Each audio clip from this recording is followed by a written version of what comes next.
마태복음 28장 19절에서 20절 말씀을 같이 읽겠습니다. 함께 한 목소리로 읽겠습니다. 그러므로 너희는 가서 모든 민족을 제자로 삼아 아버지와 아들과 성령의 이름으로 세례를 베풀고 내가 너에게 분부한 모든 것을 가르쳐 지키게 하라. 볼지어다 내가 세상 끝날까지 너희와 항상 함께 있으리라 하시니라. 아멘. 여러분들은 다 하나님을 믿으시는데 어떤 하나님을 믿는지에 대해서는 사람마다 다 다르십니다. 다 자기 나름대로 하나님은 이런 분이다, 이런 믿음이 있으세요. 근데 그 믿음이 온전하지가 않습니다. 하나님을 완벽하게 우리가 알 수가 없습니다. 그래서 우리가 살아가는 동안에 전혀 내가 알지 못하던 하나님, 낯선 하나님, 그런 하나님을 경험하게 될 때가 누구에게나 옵니다. 주로 그런 때가 언제냐면 큰 고난이 왔을 때, 또는 어떤 고난이 너무 오랫동안 계속되는 것처럼 보일 때, 그럴 때 마음에 낙심이 오는 순간, 보통 그런 순간들입니다. 그 마음에 낙심이 온다는 것이 바로 하나님이 낯선 하나님처럼 느껴지는 순간, 내가 전에 알던 하나님은 이러시지는 않으시는데 하나님이 진짜 계신가? 안 계신가 아닌가? 나를 떠나셨나? 나를 버리셨나? 이런 생각이 드는 순간이 누구에게나 옵니다.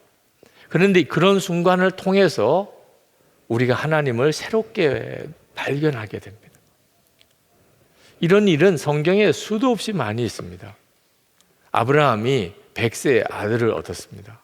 그런데 어느 날 하나님이 그 아들을 바치라는 거예요.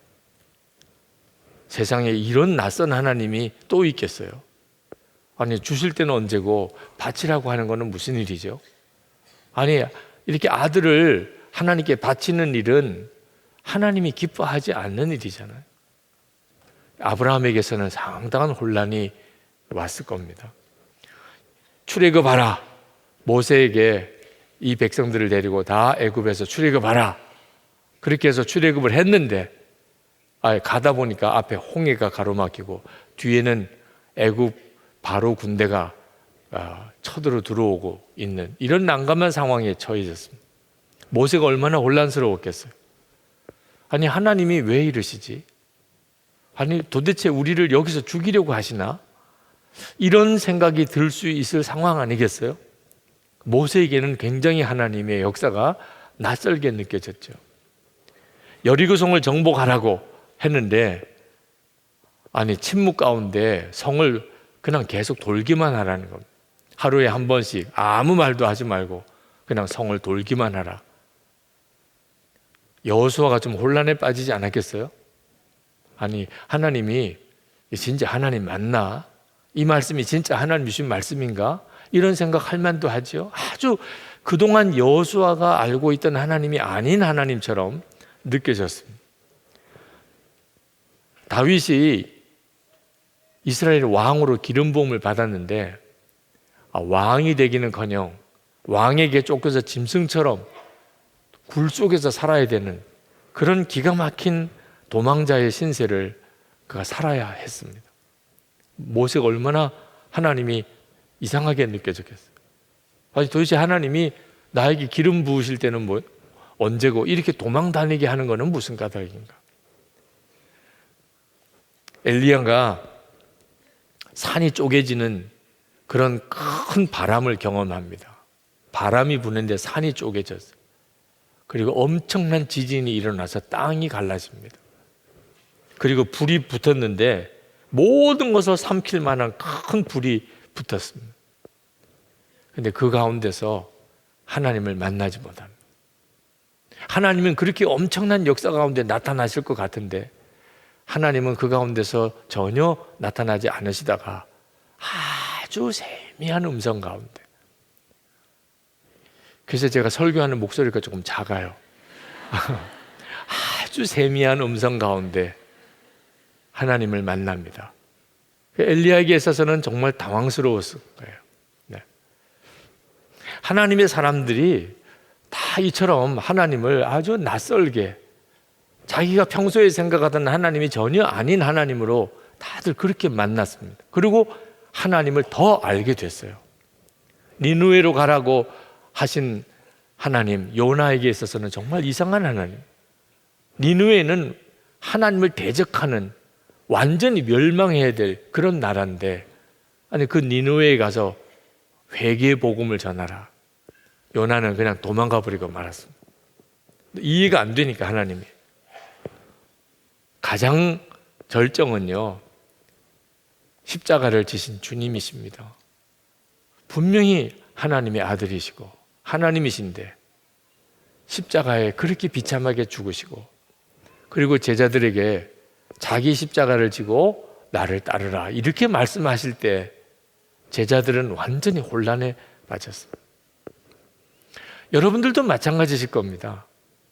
힘들고 어렵고 답답하고 하나님이 뭔가 정말 시원하게 무슨 해결을 주셔야 될 이런 상황인데 계속 내가 너와 함께 있다.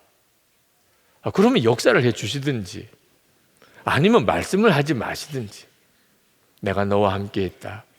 계속 그러기만 하시고 어려움은 계속되고, 정말 낯선 하나님이죠. 도대체 하나님이 이해가 잘 안 되잖아요. 이런 일들을 우리가 실제로 수도 없이 겪습니다. 근데 그때가 사실은 정말 놀라운 은혜를 받을 때, 아브라함이나 또는 뭐 다윗이나 엘리야나, 그죠? 예수님의 제자들이나 요나도 그랬고, 하나님이 정말 낯선 하나님으로 만나지는 바로 그 순간이 하나님에 대해서 새로운 눈이 확 열리는 순간이었습니다. 오늘 이 시간에도 여러분에게 내가 진짜 하나님을 잘 믿고 있는 건가? 내가 믿는 하나님은 왜 이렇게 하시지? 이런 상황에 계신 분들이 오늘 이 자리에 있으시다면 여러분은 하나님을 새롭게 눈뜨는 그런 특별한 은혜의 순간에 있음을 믿으시기 바랍니다. 우리에게 있어서는 하나님의 약속이 있을 뿐입니다. 우리와 함께 하신다. 나를 떠나지 않으셨다. 그거 하나만 확실하게 붙잡으면 나머지는 다 거기서 해결됩니다. 이게 무너지면 다 무너지는 거죠. 어떤 남자 성도가 목사님을 찾아와서 자기는 다 잃어버렸다. 사업이 망해서 다 잃어버렸다. 그래서 그 목사님이 그 남자 성도에게 물었어요. 아내는 어떻게 됐느냐? 아내는 있지요. 애들은 어떻게 됐냐? 애들도 있습니다, 집에. 친구들은 여전히 친구들이죠. 그러다가 하나님을 믿으시냐? 예, 여전히 하나님 믿습니다. 그리고는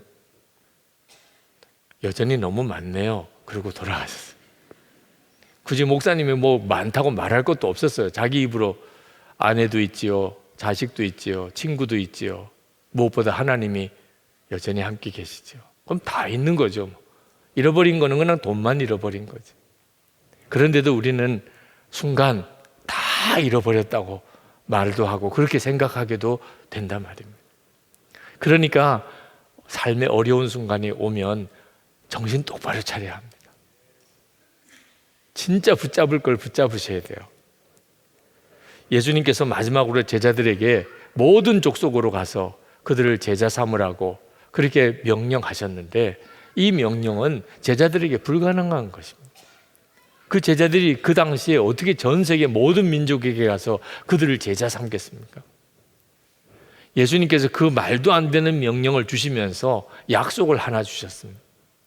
그 약속이 뭐냐면 내가 세상 끝날까지 너희와 항상 함께 있으리라. 그 약속을 하셨어요. 그리고 그 약속을 지키셨습니다. 부활 승천하시고 난 다음에 성령으로 다시 임하셨어요. 내가 세상 끝날까지 항상 너희와 함께 있으리라. 초대교회 성도들은 이 약속이 이루어진 것을 알았어요. 주님이 그들과 함께 계셨어요. 그러니까 어떤 핍박과 환난 가운데서도 그들은 무너지지 않았어요. 주님이 함께 계시는 거 하나면 충분했어요. 그 다음에는 아주 다양한 일이 벌어집니다. 그래도 그 다양한 상황 속에서 다 한결같이 하나님의 역사들이 일어납니다. 주님이 함께 계시는 거, 그 믿음 하나 가지고 모든 문제를 다 해결했습니다. 우리도 마찬가지입니다. 항상 함께 있으리라. 그 약속 안 받으신 분 이 자리에 없습니다. 여러분 안에 이미 주님이 오셨습니다. 우리에게도 이 약속을 주셨습니다. 세상 끝날까지 항상 너희와 함께 있으리라. 오늘 이 시간에 그것을 여러분이 아멘으로 붙잡으시기 바랍니다. 히브리서 13장 5절에 보면 돈을 사랑하지 말고 있는 바를 족한 줄로 알라. 그가 친히 말씀하시기를 내가 결코 너희를 버리지 아니하고 너희를 떠나지 아니하리라 하셨느니라. 혹시 돈 하시는 분 있습니까? 교회 오기 전까지 돈 하셨던 분 있습니까? 지금도 속으로는 돈 하시는 분 있습니까? 이유는 딱 하나입니다. 하나님이 나를 떠나지 않으시고 나와 함께 계심이 안 믿어지는 겁니다. 하나님이 나와 함께 계시는 게 믿어지는 순간에 더 이상 돈 하는 마음이 없어집니다. 돈보다도 확실하게 믿을 대상이 내게 있으니까. 그죠? 돈을 주시는 분은 그분이시니까. 전에는 돈이 있다 없다 그랬는데 지금은 돈이 보인다 안 보인다. 있는 건 확실해요. 그죠? 돈보다 더 크신 주님이 다 가지고 계시니까. 근데 내 눈에 안 보이는 것 뿐이죠. 그죠? 그래서 기도할 때 하나님 돈 주세요 이렇게 하지 말고 돈 보여주세요. 네, 이미 내게 있는 돈 보여주세요. 그렇게 하는 게 더 정확하다고 어느 분이 이야기를 하셨는데 그것도 참 일리가 있는 이야기예요. 믿음이 모든 걸 바꾸어요. 돈 하게 되는 것은 실제로는 주님이 나와 함께 계시는 게 안 믿어진다는 고백이에요. 뿐만 아니고 사람이 무섭지가 않아요.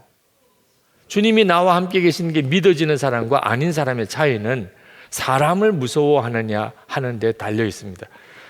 히브리서 13장 6절이에요. 그러므로 바로 이어지는 구절입니다. 우리가 담대히 말하되 주는 나를 돕는 이시니 내가 무서워 아니하겠노라. 사람이 내게 어찌하리요. 그러니까 주님이 나와 함께 계시는 것이 믿어지면 그러면 더 이상 사람이 무섭지가 않아요. 이건 대단한 일이잖아요. 돈 하는 마음 사라지고 사람 무서워하는 마음 다 사라지면 그러면 세상에 살아가는 동안에 겁날 게 뭐가 있어요. 근데 이 역사가 어떻게 나타나는 거죠? 주님이 나와 함께 계시는 이 약속이 믿어지는 사람, 이걸 정말 믿는 사람에게 그런 역사가 일어난다는 겁니다. 한국 교회는 세계가 놀랄 정도로 그렇게 급성장을 했습니다. 그런데 한국에 와본 외국 기독교인들이 우리 한국 교회를 둘러보고 가면서 이런 평가를 내린다고들 그래요.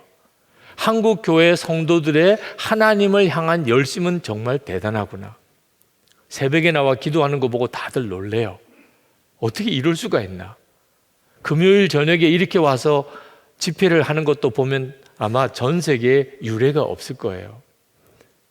그런데 하나님을 전적으로 의지하지는 않는 것 같다. 이렇게 이야기를 했습니다. 하나님을 향한 열심은 정말 대단한데 하나님을 전적으로 의지하지는 않는 것 같다. 뭘 보고 그렇게 이야기했을까요? 염려와 두려움이 많은 겁니다. 여러분, 하나님을 전적으로 의지한다는 말은 뭐죠? 내 염려와 걱정을 다 하나님께 맡겨버렸다. 그게 하나님을 의지하는 거죠. 여러분, 어린애가 캄캄한 밤중에 방에 혼자 있으면 다 무서워서 울지요. 그런데 캄캄한 밤중에 아버지가 옆에 앉아서 그 아이의 손을 잡고 있으면 그러면 똑같은 캄캄한 밤중에 있지만 울 이유가 없죠. 아버지의 손을 딱 잡고 있으니까. 그게 아버지를 전적으로 의지하는 거예요. 어린아이가 아버지를 전적으로 의지하니까 두려움이 없어지죠. 지금도 주님은 우리와 같이 계시다고 여러분들은 수도 없이 들으셨잖아요. 근데 이것을 진짜 믿으면 마치 캄캄한 밤중에 방에 있는 어린아이가 아버지 손을 붙잡는 것 같이 내 마음속에 염려와 근심이, 두려움이 싹 사라지는 거예요. 하나님을 의지하는 거예요. 그런데 외국에서 온 분들이 한국 교회와 성도들을 만나보고는 하나님을 의지하는 것 같지는 않다. 이것이 우리에게 있어서 매우 중요한 문제예요. 우리는 정말 이 약속을 붙잡아야 합니다. 약속을 알고만 있으면 안 돼요. 그 약속을 정말 믿어야 돼요. 세상 끝날까지 너희와 항상 함께 있으리라.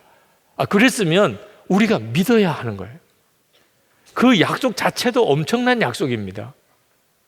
그러나 그 약속이 진짜 우리에게 힘이 되려면 우리가 믿어야 돼요. 성경에 하나님의 사람들이 쓴 무기들이 참 기가 막힙니다. 모세의 무기는 지팡이였고, 기드온에게는 항아리였고, 다윗에게는 물맷돌이었고, 삼손에게는 나귀 턱뼈였습니다. 이런 거 가지고서 전쟁터에 나가서 싸워서 이길 수 있겠어요? 무슨 애들 장난하는 것도 아니고 지팡이 들고 나귀 턱뼈 들고 아마 적군이 너무 자존심 상해서 죽을지는 몰라요.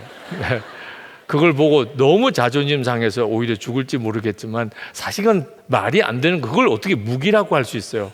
그런데 그걸로 이겼어요.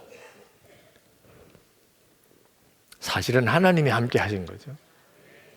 그런데 더 정확하게 표현하면 하나님이 함께 하심을 믿었던 거예요. 그냥 하나님이 함께 하시는 것만으로 따지면 항상 그랬죠. 항상 하나님이 함께 하시죠. 그런데 하나님이 함께 하시는데 믿는 사람이 있고 안 믿는 사람이 있는 거예요. 믿을 때 나귀 턱뼈 하나 가지고 수많은 블레셋 사람이 죽습니다. 다윗의 물맷돌로 골리앗이 거꾸라집니다. 믿으니까 그 믿음이 약속이 이루어지게 하는 거예요. 그러니 오늘 우리에게 있어서 아주 중요한 것이 바로 어떻게 하면 이 약속, 항상 나와 함께 할 거라고 하는 이 주님의 약속이 믿어지겠느냐 하는 거예요. 많은 분들이 안 믿어진다고 그래요. 목사님, 저는 솔직히 안 믿어져요. 주님이 나와 함께 계시는 그 사실이 듣기는 했는데 믿어지지 않아요. 이유가 있습니다. 자꾸 느낌을 의존하려고 하기 때문에 그렇습니다. 뭔가 주님이 나와 함께 계시면 함께 계시는 무언가가 느껴져야 되잖아요. 오늘 이 시간에도 여러분 이 자리에 앉아 계시지만 전혀 안 느껴지시는 분이 있으실 거예요. 제가 주님이 이 시간 우리와 같이 계십니다 그렇게 이야기를 해도 난 정말 모르겠는데 그런 분도 있으실 거예요. 느낌을 의존해서 주님이 나와 함께 계심을 믿으려고 하면 다 그렇게 실족해 버리고 맙니다. 여러분, 하나님이 우리와 함께 계시는 것은 느낌으로 아는 게 아니에요. 약속의 말씀으로 아는 겁니다. 주님의 약속의 말씀을 의지해서 주님이 우리와 같이 계시는 것을 우리가 아는 거예요. 야곱이 베델 들판에서 노숙을 했습니다. 형이 죽이려고 하니까 할 수 없이 삼촌 라반의 집으로 도망을 가는 도중에 베델 들판에서 거기서 혼자서 노숙을 했어요. 하나님이 함께 계시는 게 느껴지지 않았어요. 느껴질 수가 없어요. 그런데 그날 꿈속에서 영안이 열리면서 하나님을 보고 천사들을 봅니다. 그리고는 놀래 자빠졌어요. 야곱이 얼마나 충격을 받았는지 몰라요. 여기가 하나님의 전이구나.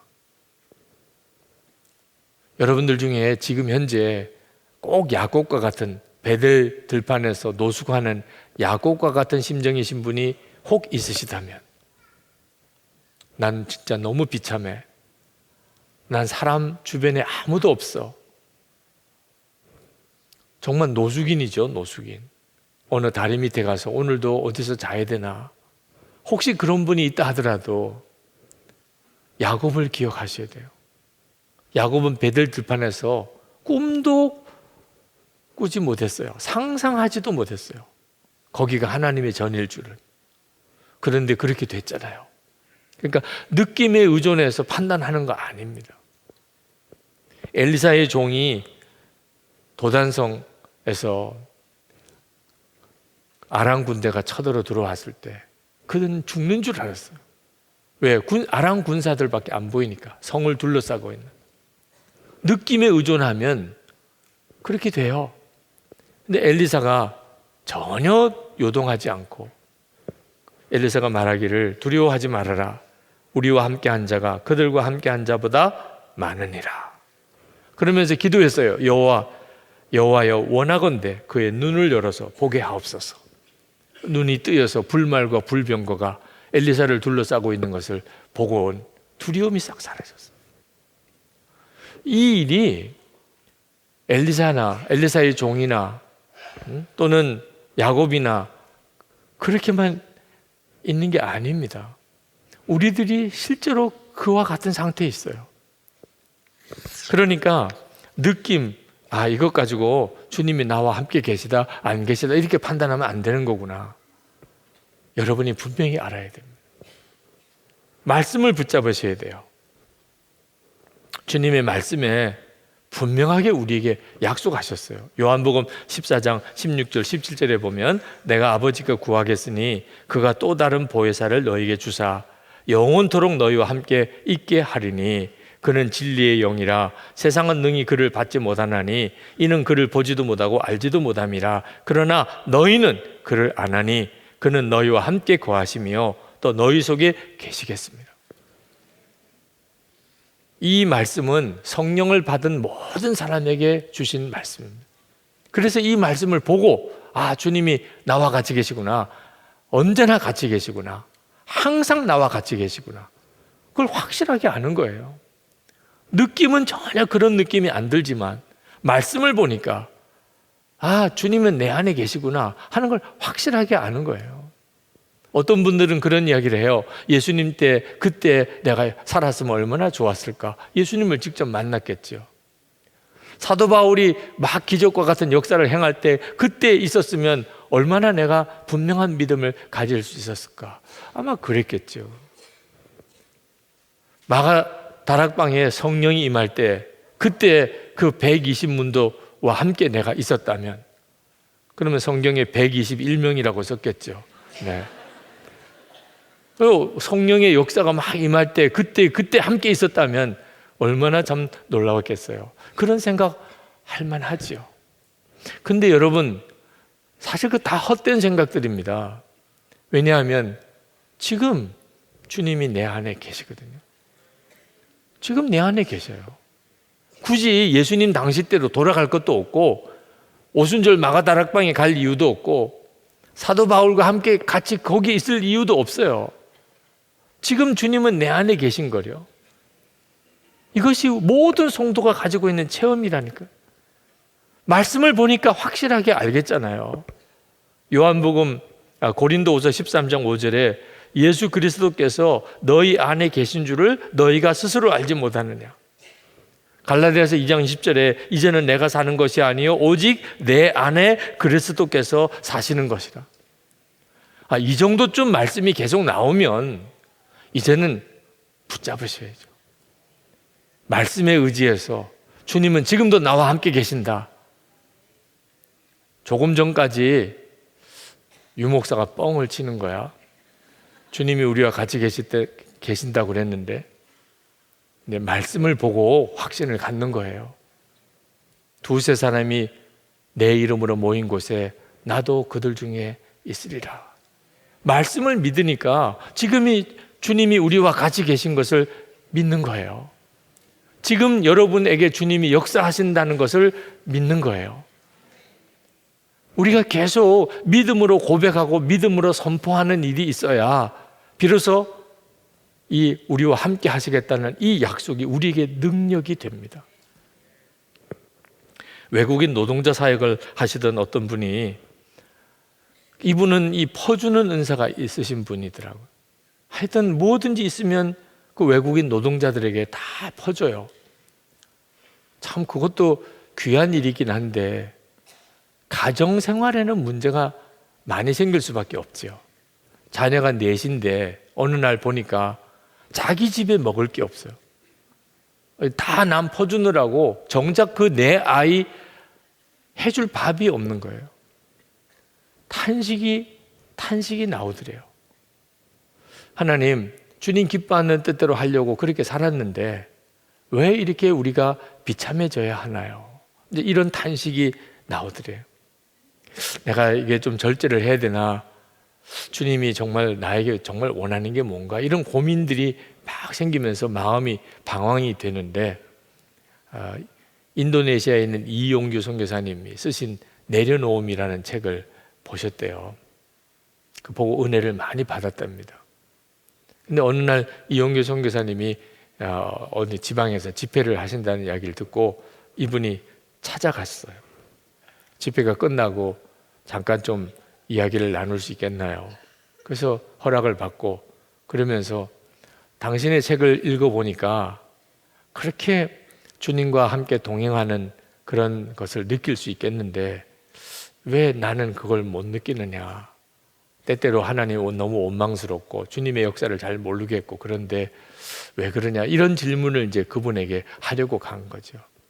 근데 대화를 하는 중에 이용규 선교사님도 자기와 거의 비슷하게 생활비 문제 때문에 또 때때로 어느 날은 택시비가 없어서 어떤 때는 정말 어떤 먹을 것 자체가 문제가 생겨서 그런 고생을 많이 하고 있다는 것을 알았어요.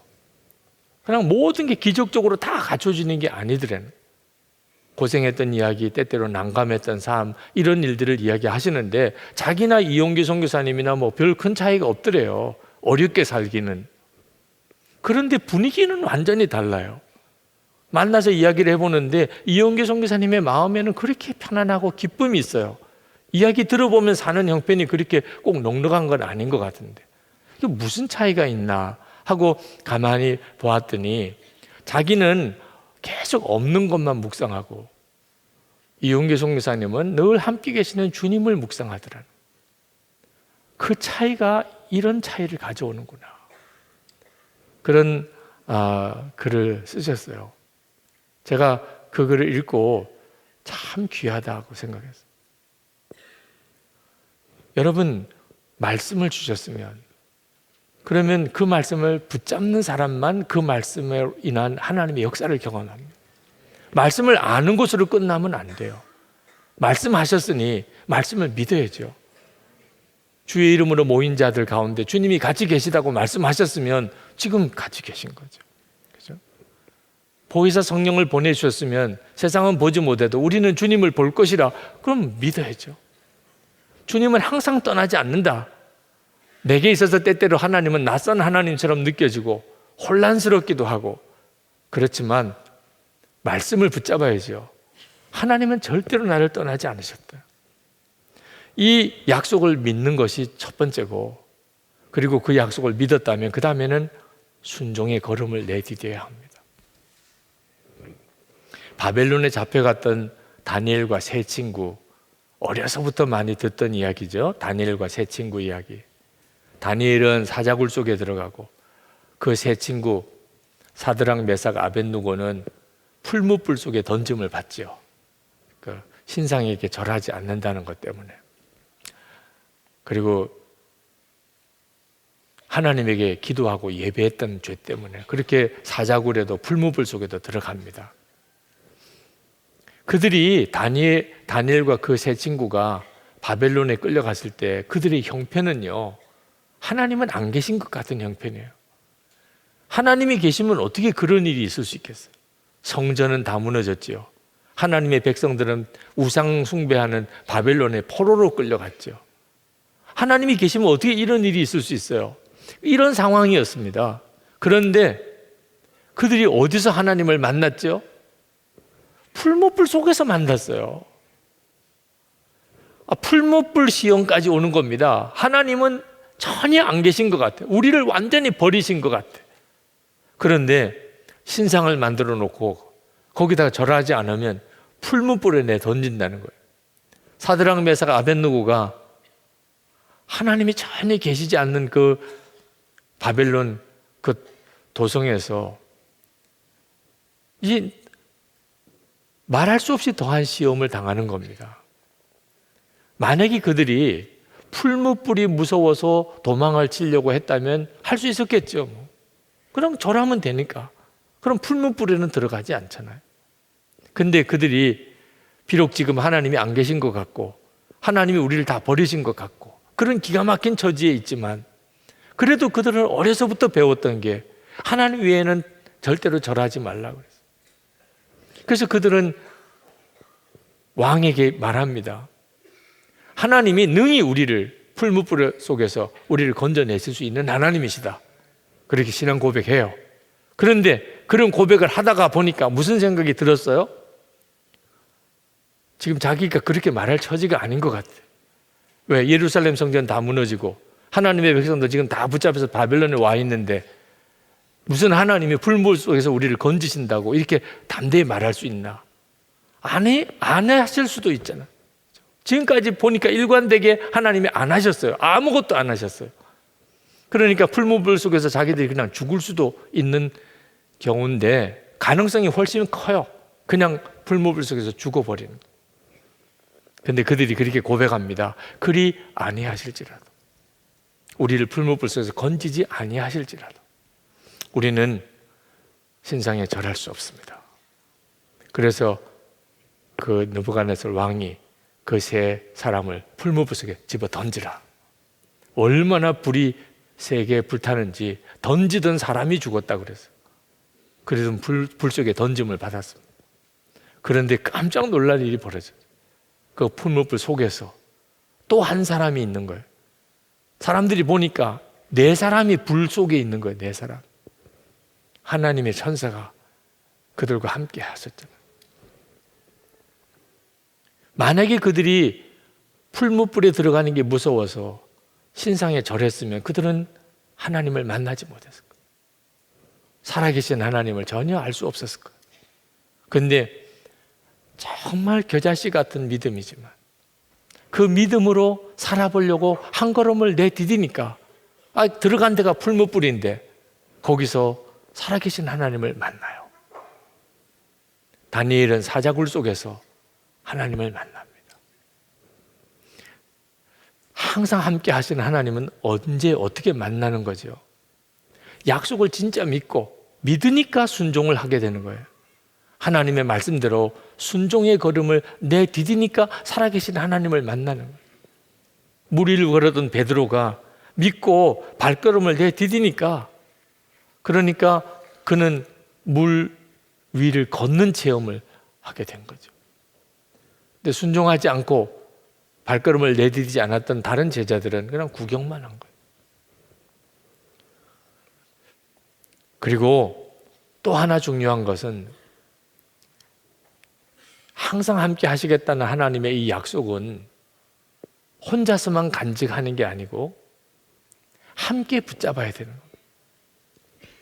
다니엘과 세 친구라고 그랬잖아요.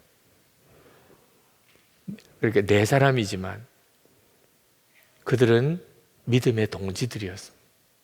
서로 얼마나 격려가 됐겠어요. 혼자서라면 무너졌을지도 몰라요. 근데 그 포로로 끌려간 그런 처지 가운데서도 하나님을 우리가 진짜 믿자. 여기서라도 우리가 하나님을 믿자. 그랬던 믿음의 동지들이 그렇게 연합이 되니까 그들이 그런 놀라운 믿음의 삶을 살 수 있었던 거예요. 우리도 똑같아요. 주님과 친밀히 동행하는 사람이 적은 이유가 뭐지요? 다 혼자서 주님과 동행하려고 하기 때문에. 그러니까 다 쓰러지는 거예요.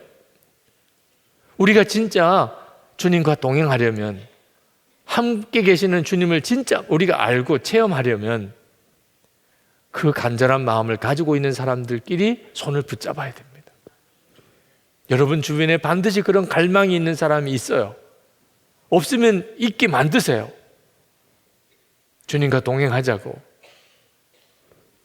착하게 생긴 사람 찾아가서 손잡고 울면 돼요.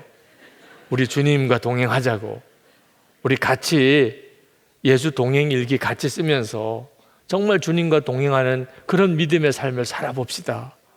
성령을 모시고 있는 사람이라면 절대로 거절 안 합니다. 그렇게 한 사람, 두 사람 믿음의 동지를 여러분이 세워 놓으면 바벨론에서도 살아계신 하나님을 경험합니다. 함께 하시는 하나님을 경험해요. 한 사람이 주님과 동행하는 거하고 한 공동체가 주님과 동행하는 것은 역사는 차원이 다릅니다. 선한목자교회가 예수 동행하는 일을 지난 7년 동안 이제 8년 차가 됐는데, 이렇게 주님과 동행하는 훈련을 하고 끊임없이 시도하고 또 그렇게 함께 하도록 서로 권면하면서 여기까지 왔어요. 만약에 저 혼자서 주님과 동행하려고 애를 썼다면 이런 역사가 일어났겠습니까? 잘하든 잘 못하든 상관없이 해봅시다. 주님과 동행해봅시다. 이러는 분들이 공동체가 되니까, 그러니까 역사가 일어나는 거예요. 예수 동행 일기도 처음에는 거부감이 꽤 있으셨어요. 일기를 쓰라는 것도 기분 나쁘고 나누라는 것도 짜증나고, 꼭 그렇게까지 해야 되나, 그런 생각 들 수도 있죠. 24시간 꼭 주님을 바라봐야 되나. 어느 교회 목사님이 예수 동행 일기를 그 교회에서 쓰고 싶어서 장로님들 제자반을 먼저 하셨대요. 24시간 주님을 바라보고 그걸 일기로 씁시다. 장로님 중에 참 신실하신 장로님 한 분이 계셨는데 24시간 주님을 바라보라는 게 마음에 썩 안 와닿는 거예요. 꼭 그렇게 해야 되나? 그렇게 살아야 되는 건가 진짜? 그래서 기도를 하셨대요.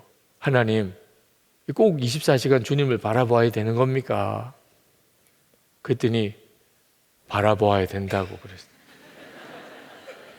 응답을 어떻게 받았냐면, 나는 너를 24시간 바라보고 있다. 그러면 뭐 끝난 거죠 뭐.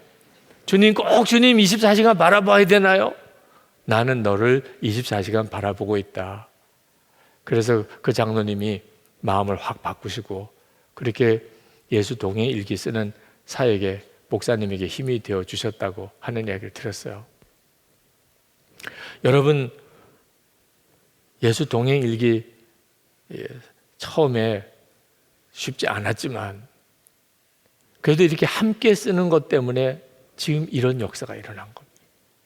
그냥 혼자서 알아서 쓰세요. 혼자서 알아서 쓰세요. 일기를 왜 남에게 보여줍니까? 머리카락 보일라 꼭꼭 숨어라. 그렇게 쓰세요. 혼자서만 쓰세요. 남 보여주지 마세요. 이랬으면 아마 역사가 없었을 거예요. 그런데 서로 나누세요. 마음 열고 사셔야 됩니다. 마음에 쓸데없는 거 들어오지 못하도록 계속 끊임없이 마음을 열고 사세요. 그러면서 나눔방 사역을 했는데 지금 7년 지나서 하나님의 역사가 너무 놀라워요. 저는 성품상 목사가 될 그런 성품이 아닌 사람입니다. 그런데 주님은 저에게 목회를 하게 하셨어요. 그러면서 저에게 복음을 주셨어요. 나는 죽고 예수로 사는 복음. 그래서 제가 목회를 해요. 나는 죽고 예수로 사는 그런 복음 때문에 제 성품은 상관이 없어요. 그러니까 목사직은요, 성품으로 하는 게 아니더라고요. 복음의 능력으로 하는 거지. 그런데 하나님은 저를 그냥 목사만 시킨 게 아니고 이제는 예수 동행 운동을 하게 해요. 저 혼자서 주님과 동행하는 거하고 예수 동행 운동을 펼치는 거하고는 완전히 다른 거예요. 저에게는 예수 동행 운동을 펼칠 아무런 능력도, 마음의 소원도, 또는 무슨 그럴 수 있는 아이디어도 없는 사람이에요. 그냥 나 하나 잘하면 되지, 이런 생각하는 사람. 근데 주님은 많은 사람들에게 예수님과 동행하도록 해라. 아주 명확하게 이제는 예수 동행이라고 분명하게 말씀하시면서 이제는 한국 교회를 위해서 이제는 중국 교회 지도자들을 놓고 그리고 전 세계로 이 일을 하게 하세요. 정말 제 성향하고는 완전히 안 맞는 일을. 근데 그냥 하라고만 하시는 게 아니에요. 하나님이 자꾸 막 일을 저지르세요. 제가 할 수 있는 만큼 제 마음에 어떤 계획이 되고 할 수 있겠다 싶어서 그렇게 일을 해 나가야, 그래야 일을 할 수 있는 거잖아요. 그냥 계속 앞에 막 터지는 거예요. 이렇게 정신없이 휘둘리는 삶을 이번 주도 살았어요. 주님이 이 일을 얼마나 원하시는가 하는 걸 알겠더라고요.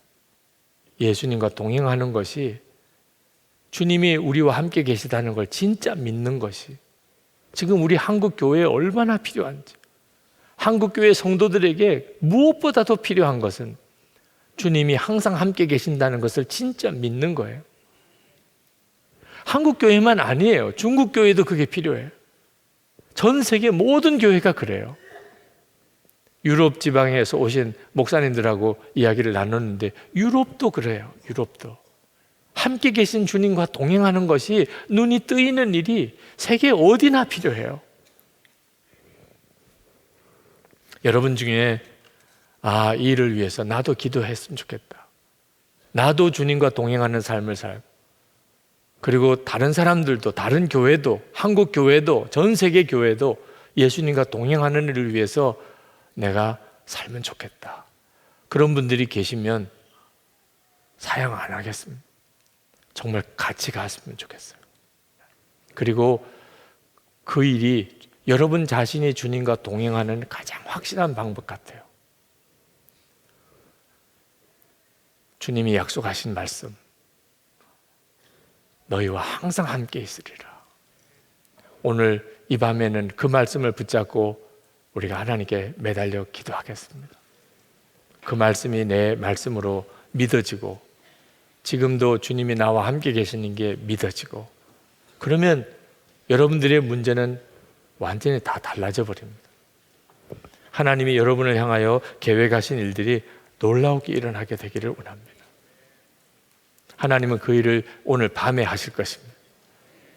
여러분과 함께 하시는 주님을 주목해 보십시오.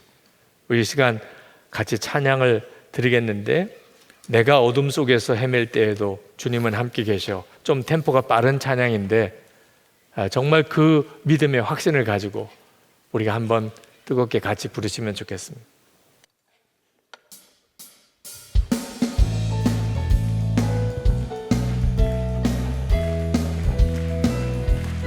내가 어둠 속에서 헤맬 때에도 주님은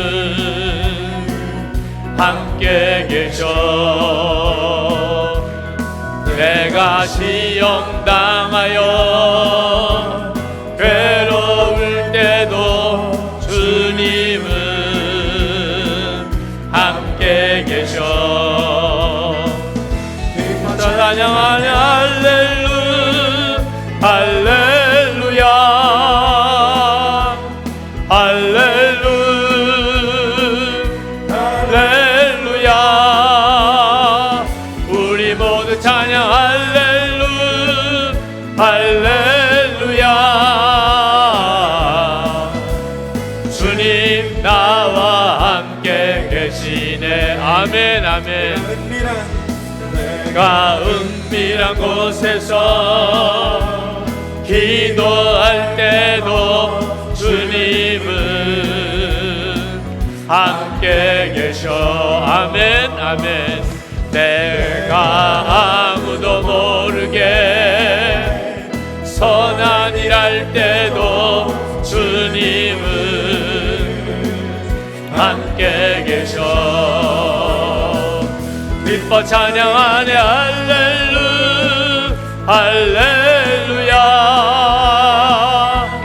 할렐루야 할렐루야.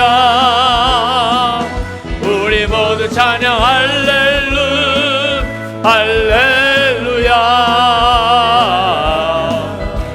주님 나와 함께 계시네. 기뻐 찬양하네 할렐루야 할렐루야 할렐루야 할렐루야. 우리 모두 찬양 할렐루야 할렐루야.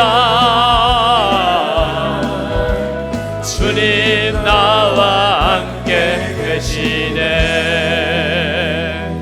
우리 이 시간에 기도하시기를, 하나님, 제가 더 이상 느낌으로 하나님을 판단하지 않겠습니다. 말씀으로 저는 주님이 함께 계심을 붙잡고 나가겠습니다. 야곱에게 일어났던 그 체험이, 엘리사의 종에게 일어났던 그 체험이 오늘 나에게 임하게 해 주옵소서.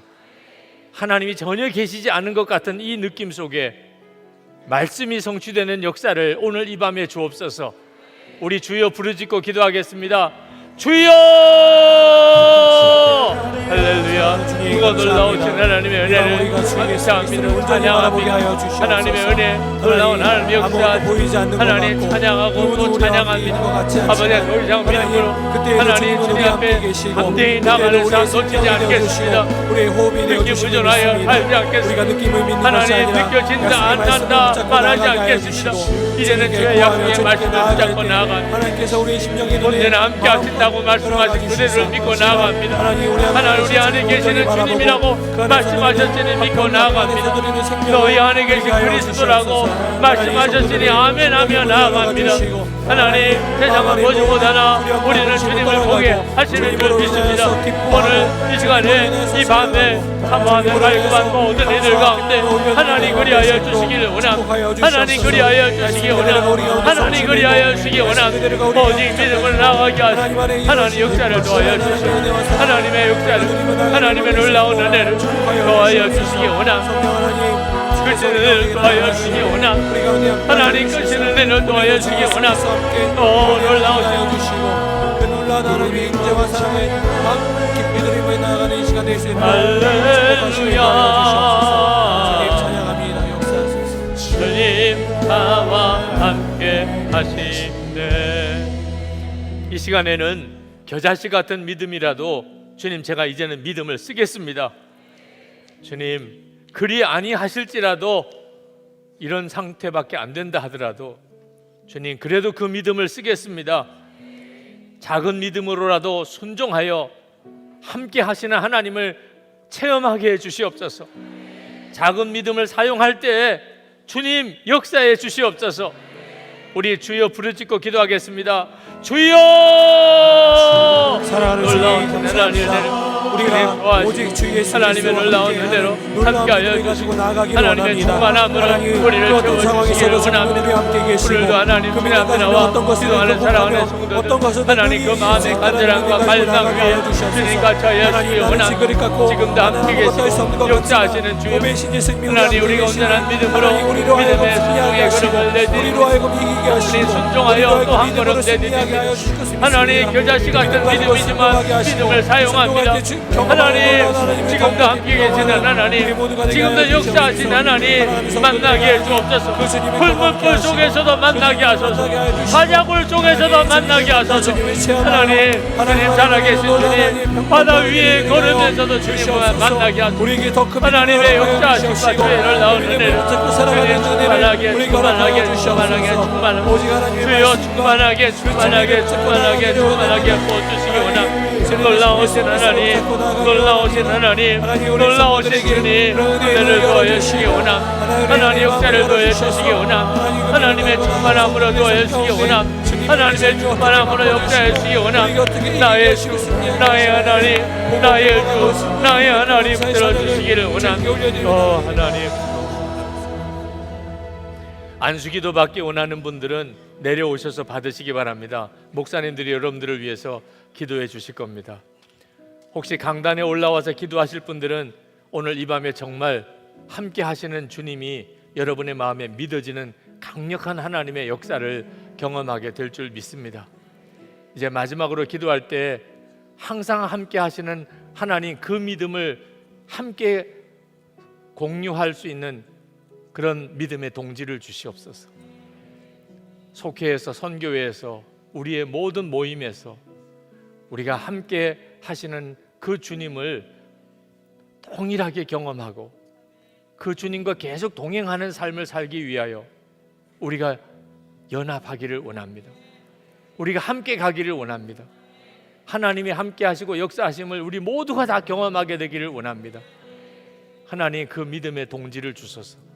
그리고 그렇게 강하게 연합하게 하소서. 다니엘과 그 세 친구처럼 풀무불 속에서 주님을 만나고 사자굴 속에서 주님을 만나는 기적이 일어나게 해 주옵소서. 우리 주여 세 번 부르짖고 기도하겠습니다. 주여, 주여,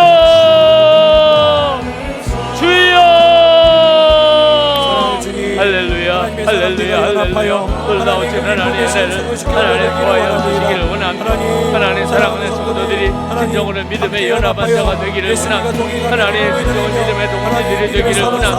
항상 함께 하시는 주님을 하나님 믿고 하나님 바라보며 하나님 사모하며 나가게 하시기를 원합니다. 하나님의 은혜 놀라운 하나님의 역사를 만나게 도와여 주시기를 원합니다. 나의 주 나의 하나님이여, 오늘도 하나님 사모함에 갈급한 이들이 다 주를 만나게 하시고 주를 바라보게 하시고 그 믿음의 눈을 뜨게 하시고 주님을 온전히 붙잡게 하여 주시기를 원합니다. 주 예수의 이름으로 안수할 때에 하나님 병든 자들이 고침받고 하나님 간영에 사로잡힌 자들이 깨끗함을 얻게 하시고 하나님 믿음에 방황하는 자들이 믿음이 생기고 하나님 문제가 해결되는 은혜가 일어나게 하여 주시기를 원합니다. 나의 주 나의 하나님 놀라우신 하나님, 세상 끝날까지 너희와 항상 함께 하리라. 세상 끝날까지 너희와 함께 있으리라. 하나님 감사합니다. 놀라우신 주님을 찬양하고 세상 끝날까지 항상 너희와 함께 있으리라. 항상 너희와 함께 하리라. 주님 역사하시는 주님, 충만하신 주님 감사합니다. 놀라우신 하나님 찬양합니다. 오직 우리 마음이 모아 주시옵소서. 성도들의 심령을 깨워